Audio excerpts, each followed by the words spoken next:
kayo pagpalayo kayo. Oo na lang. Ay, quiz naman tayo tungkol sa kasaysayan ng school na to. Nakantok pa magturo ng lola mo, Carla.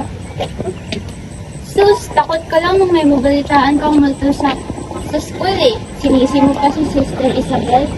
Ba kayo, bawang patutuhanan lang ang mga yan. Mag-aral na lang tayo. Wala ko na libre sa Lemon. Tara na nga.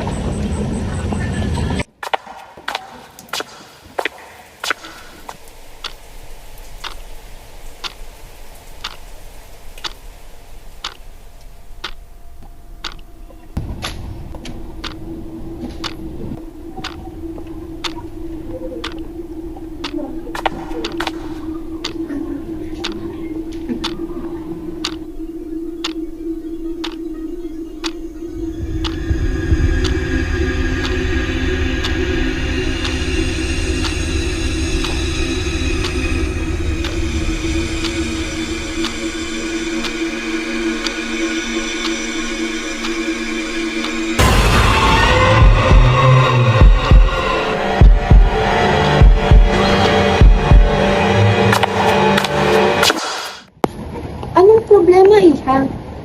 Wala naman po. Malikmata lang siguro. Una na po ako. Salamat po.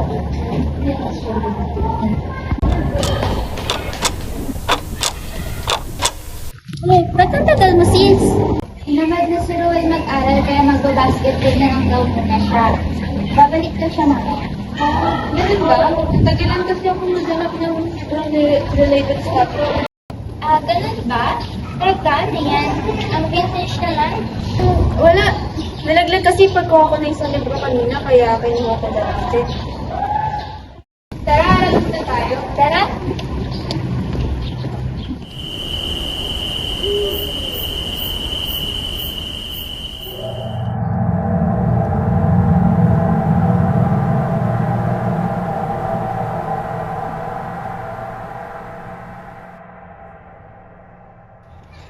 Kasi nag-aaral kayo ng Spanish, diba? Ano po yung ibig sabihin nito? Tres en punto. Vamos a escribir. Alas 3, magsusulat tayo. Uy!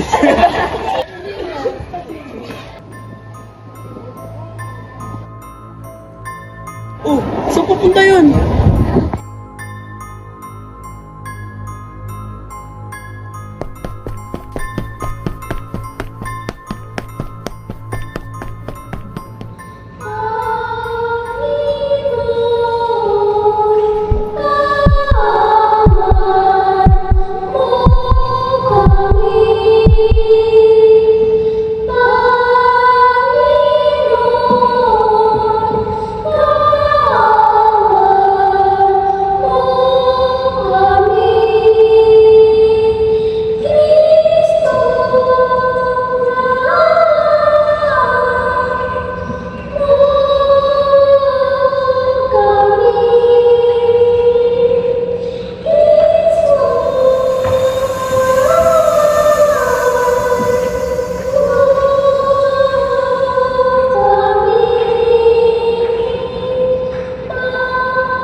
Oy, Susan! Ba't ka napatawag? Susan, ba't ka napatawag? Alas 2 na ng umaga na naman trip mo. Anong ginagawa mo? Tigilan mo ko, hindi nakakatuwa yan. Ano yan? Umiiyak ka ba? Susan, ba't ka umiiyak? Anong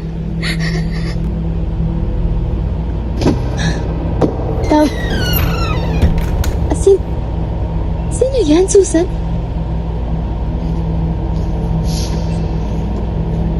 Susan? Susan!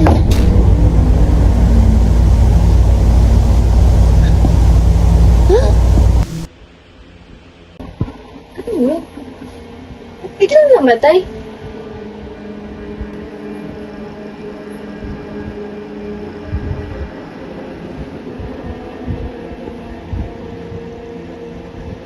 Ba't ayaw mo sumagot?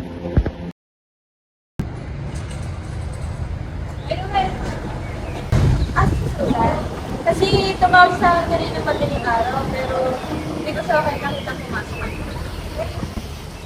Malay ko. Kung tawag sa kanina eh. At sabi ni Ito, hindi raw siya umuwi kagabi. Pero...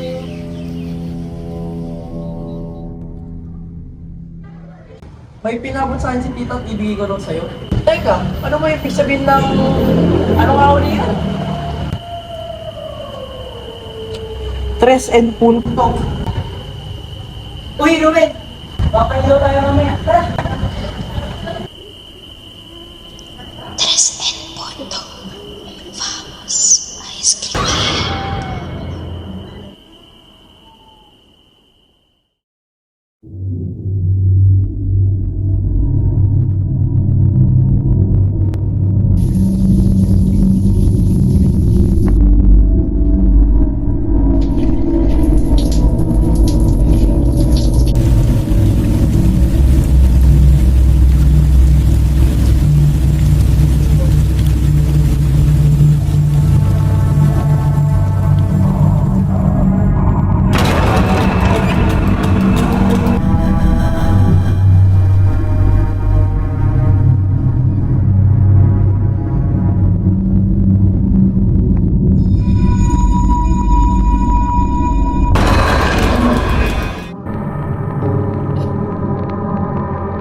Oh, Ruel!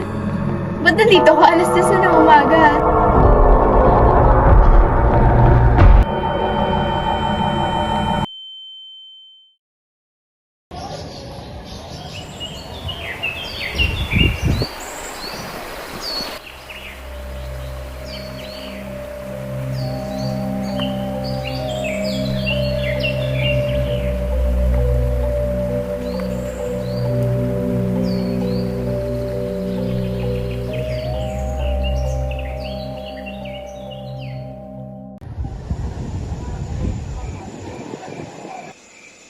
Ate Bartolome na ako sa panaab.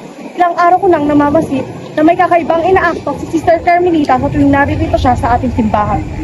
Tila ba'y siya ay nag-iibang tao? Ano yung ibig sabihin, Sister Isabel?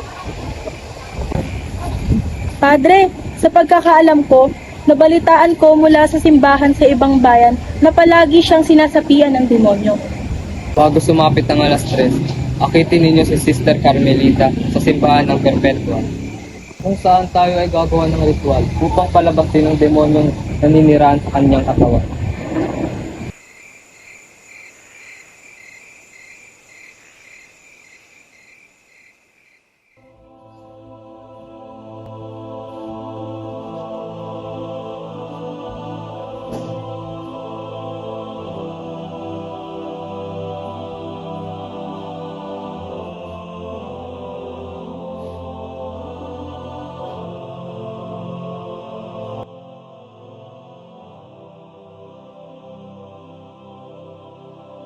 Sister Carmelita. Mag-aalas stress na.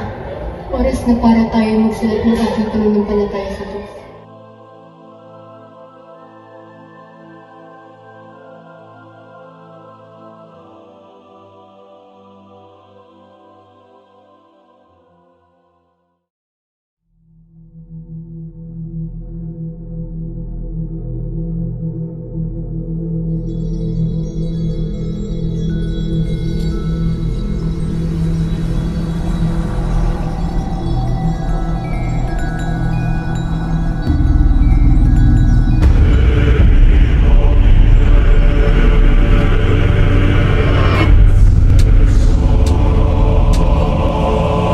Mahal kong tala-arawan, ito ang aking huling kabanata na aking may susulat sa tong 1,268, buwan ng Nobyembre, Decido araw ng Señor de 13, suplicamos esta morada kung saan hindi alam ng aking pagkatao na ako'y gugulpihin at tatraydorin sa kumakalat na anumang sinasapian ng isang demonyo. Siyang mga taong aking piniling pagkatiwalaan sa aking buhay, ang aking mga kapwa madre at ang padre. Isinusumpa ko sa awa ni Santa Maria na ina ng Diyos, ang sino mang babaeng makapagbabasa ng aking tala-arawan na siyang kadugo ng nilalang na ito, sa tuwing papatak ang 3:00 ng umaga, muling mararanasan at mararamdaman ang aking hinagpis. Naway maisulat mula sa aking tulong ngayon kung ako'y mamamatay. Cariñoso, Maria Carmelita Sabino Peña, Florida.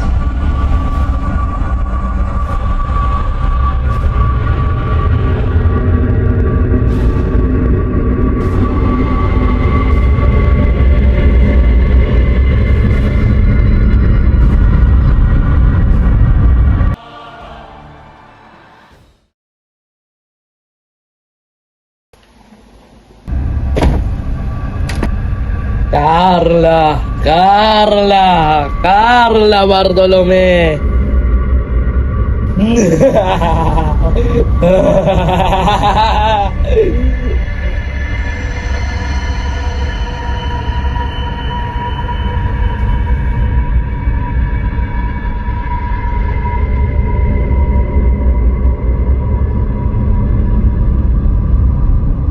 Alas 3 na, Carla. Magsilat na tayo ng panibago nating tala-arawan.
Tres en punto.